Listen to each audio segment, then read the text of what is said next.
the some issues that have been raised related to the Indus Waters Treaty and the disinformation that has been raised in regard to that as well. The fact is that there have been fundamental changes in the circumstances in which the Indus Waters Treaty was concluded, and they call for a reassessment of the obligations under the treaty.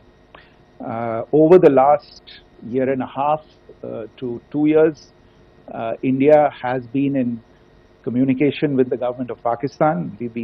We've sent several notices to them requesting for negotiations to discuss modification of the treaty.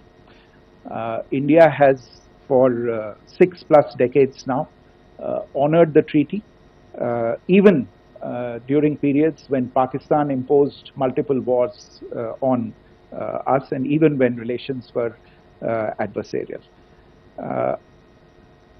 Pakistan is the one that has been acting in violation of the treaty, deliberately creating legal roadblocks in India exercising its legitimate rights on the western rivers. Any projects that India sought to build on the eastern rivers, and even on the western rivers, which we are allowed to by the treaty, were always challenged by Pakistan, thereby hampering our rights to utilize our legitimate waters under the treaty. In fact, if you see, the preamble of the treaty itself states that the treaty was concluded in a spirit of goodwill and friendship. Mark those words, concluded in a spirit of goodwill and friendship. ये भारत का धैर्य और भारत की सहनशीलता है जो 65 साल से हम इतनी प्रोवोकेशन के बावजूद इस ट्रीटी को निभा रहे हैं. However, as has been made clear earlier as well, Pakistan has not responded to our requests to enter into negotiations for a reassessment of the obligations under the treaty. A number of conditions have changed. This is a treaty that was based on the engineering techniques of the 50s and the 60s. We are living through the first quarter of the 21st century. Technological changes and technological advancements have to be taken into account. There are demographic changes. There are climate changes that have taken place. There is the imperative of clean energy. And of course, the terrorism that Pakistan has wreaked in the state of Jammu and Kashmir itself has hampered India's ability to exercise its rights under the treaty. Pakistan's persistent refusal to respond to our requests to enter into government-to-government negotiations on the modification of the treaty is, in a sense, itself a violation of the treaty, and therefore India has taken the step of putting the treaty in abeyance until Pakistan abjures irrevocably its support for cross-border terrorism. Maybe I'll stop there. I mentioned earlier yesterday as well that this is an evolving situation. I would therefore ask all of you to be considerate and restrained. It will not be possible for us or my colleagues from the armed forces to share operational details at this point in time.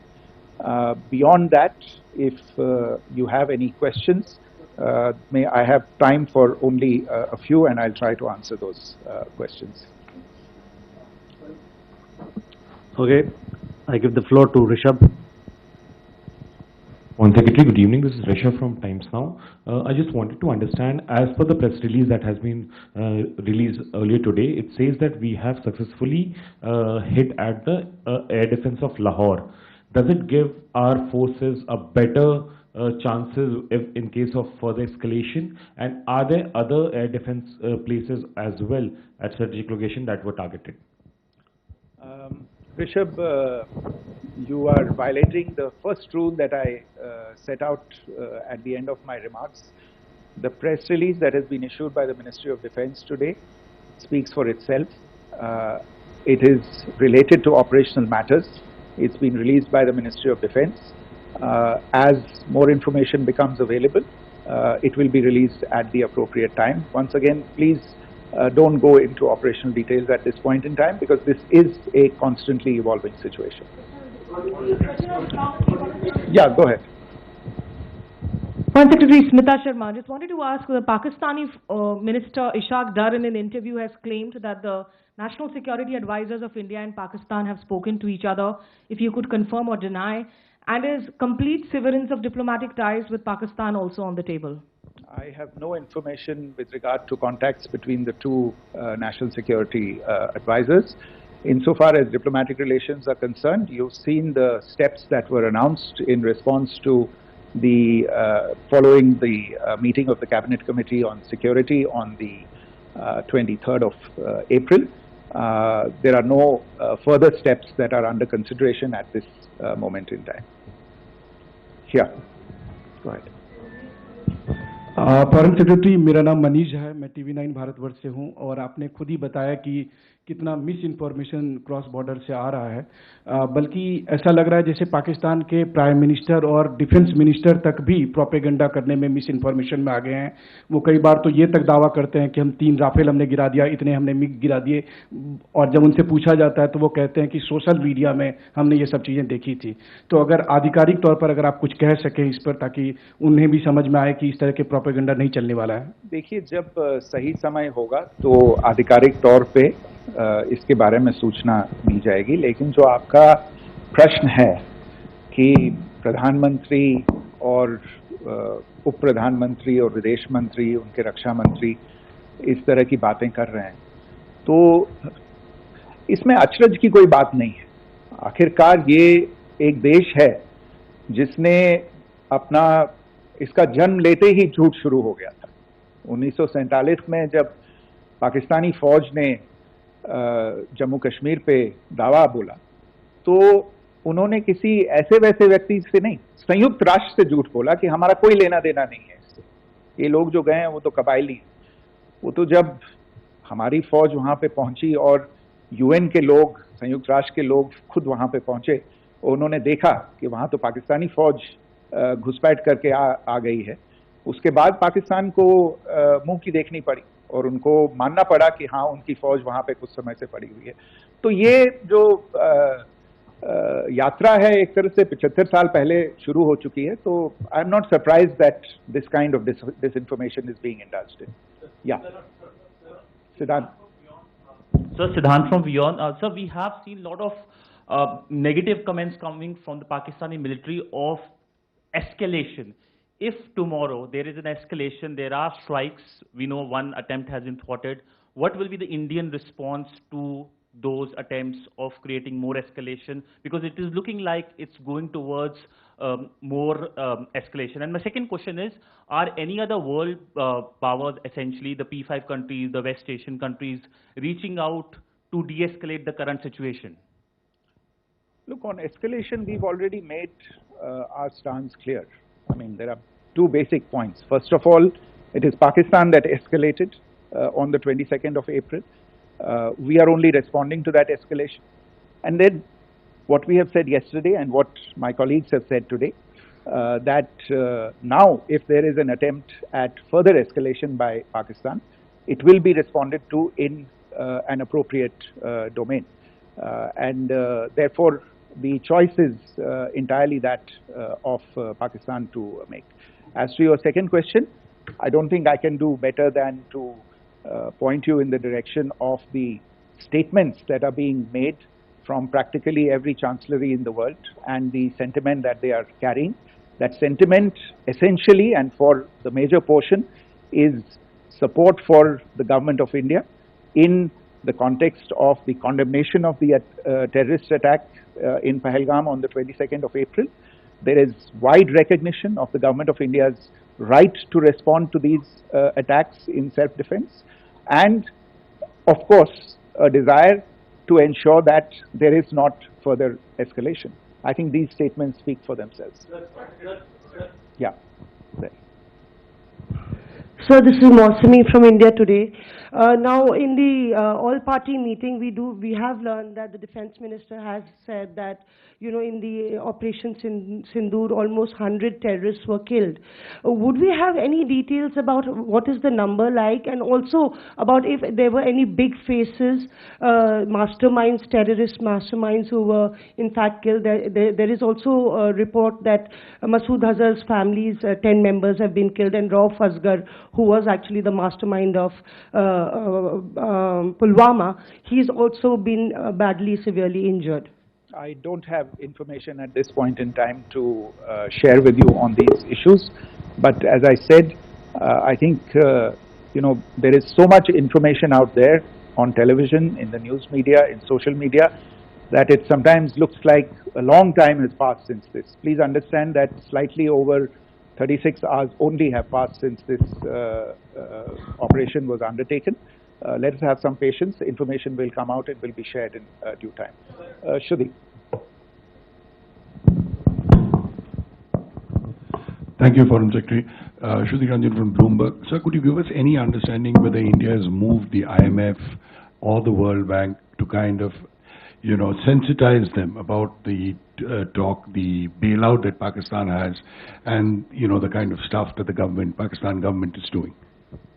Look, we have an executive director at the IMF. Tomorrow there is a meeting of the board of the IMF, and I'm sure that our executive director will put forward India's position. The decisions of the board are a different matter. You know the process through which they are made. But I think the case with regard to Pakistan should be self-evident to those people who generously open their pockets to bail out this country. And since you are from Bloomberg, I think you would have the data on how many IMF bailout programs have been, very good, thank you, have been sanctioned in the space of the last 3 decades. And I think you would also have an idea of how many of those programs have actually reached successful conclusion. Probably not many. So I think this is a decision that board members have to take by looking deep within themselves and looking at the facts. So we can, one last question, sir. Sure. One last question. Foreign Secretary, I'm Siddhant from CNN News 18. I would like to know, since it's an opportunity to speak to you, I would like to know the response coming from United States since last 3 weeks. Saudi Arabia, Qatar. In fact, Prime Minister Modi spoke to Qatar before the strikes that evening. Perhaps how do you read the support coming from these countries? Perhaps traditionally they were seen on the other side. This time around, their statements are strong worded. In fact, India-Saudi joint statement also had a very strong condemnation, strong worded condemnation. United States at all levels have condemned the attack and have extended support. In fact, Saudi Deputy Foreign Minister is in India. He just met EMS Jaishankar. Also, if you could shed some light on his visit, his meeting with EMS Jaishankar. In fact, we have also been told that he met Prime Minister Modi. Thank you.